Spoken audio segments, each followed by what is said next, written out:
नमस्कार दोस्तों, मैं फवादिया निजामी आपका स्वागत करती हूँ। आज हम पहुंचे हैं ग्राम भगवंतपुर में। यहाँ पर रितेश भैया हमारे साथ हैं, जो कि यहाँ पर पूर्व प्रधान है। आइए उनसे जानते हैं उन्होंने अपने क्षेत्र में क्या क्या कार्य कराए हैं। भैया नमस्ते, कैसे हैं आप?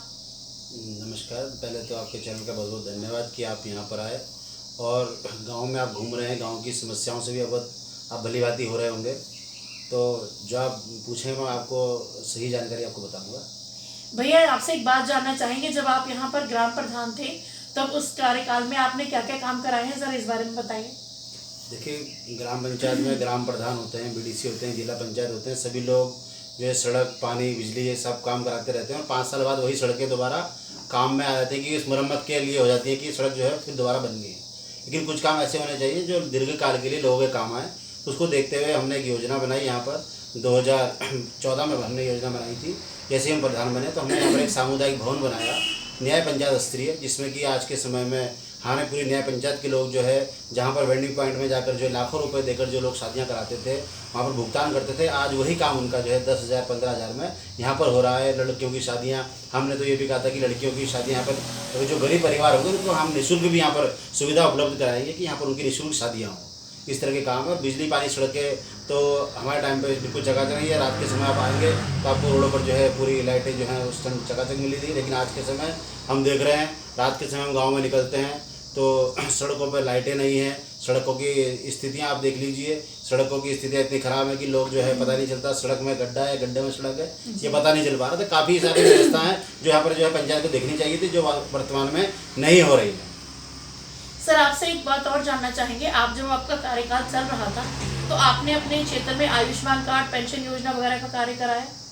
आयुष्मान कार्ड हमारे 2019 में ही शुरू हुए थे, हमारे काल का अंत था। लेकिन हमें उस समय भी अपने वर्तमान में आप देख रहे हैं, यहाँ पर हम सेंटर पर बैठे हैं, हमने देखा कि लोग यहाँ पर जो आम जनता है उसको जो है ज़मीन की फ़रद निकालनी हो, डोमेसल बनाना हो, या अन्य जो प्रमाण पत्र गरीब जो लोग थे उनको बनाने होते थे गाँव के लोगों को, तो उसके लिए 15 से 20 किलोमीटर शहर, तहसील, जिला देहरादून जाना पड़ता था। तो हमने प्रधान के कार्यकाल में इस समस्या को समझा। उसको देखते हुए हमने यहाँ पर एक CSC सेंटर हमने यहाँ पर खोला, जो सुविधा लोगों को यहाँ पर मिल रही है। जो भी प्रमाण पत्र हैं उनके, चाहे जाति प्रमाण पत्र हो, आय प्रमाण पत्र हो, चाहे उनका डोमिसाइल हो, मूल निवास हो, वह सभी सुविधाएं आज यहाँ पर हम उनको, सभी गाँव वालों को यहाँ पर जो है अपने घर के निकट ही दे रहे हैं। और गाँव में जो वृद्धा जो लोग हैं जिनको पेंशन आती है उनको हम यह सुविधा भी देते हैं, क्योंकि अगर कोई हमको फ़ोन करता है तो उनके घर जाकर भी हम उनके पेंशन निकाल कर उनको देते हैं। सुविधा भी हम आज के समय में यहाँ पर लोगों को दे रहे हैं।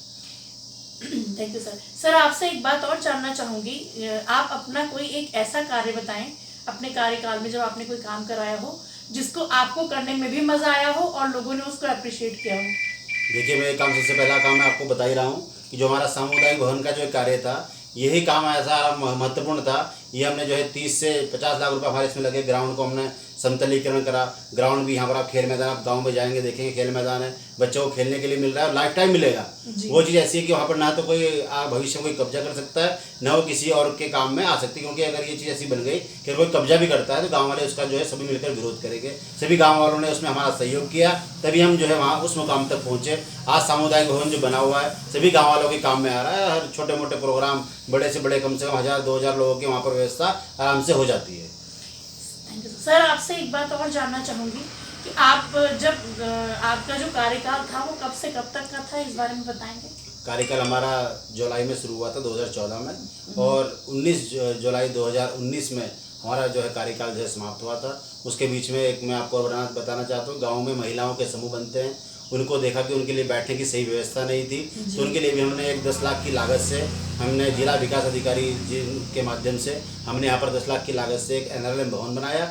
आज जो है न्याय पंचायत स्तर की मीटिंगें उस कार्यालय में होती हैं। गांव में ये समूह बने हुए हैं 10-15 समूह, वे सभी वहाँ पर बैठती हैं महिलाएं, और वहाँ पर वो अपना रोजगार भी कर सकती हैं। उसके लिए हम महिलाओं को समय समय पर प्रेरित भी करते हैं। सर आपसे एक बात और जानना चाहूँगी, जैसे हमारे बहुत से युवा साथी ऐसे हैं जो बेरोजगारी की वजह से नशे की तरफ चले जाते हैं, तो सर आप इस बारे में कुछ कहना चाहेंगे?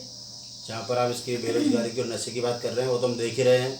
लेकिन ये जो है प्रतिनिधि जो होते हैं उनका दायित्व होता है कि नशे से लोगों को दूर करें, और नशे से दूर करने का पहला जो कार्य प्रतिनिधि का होना चाहिए वो होना चाहिए रोजगार से लोगों को जोड़ना।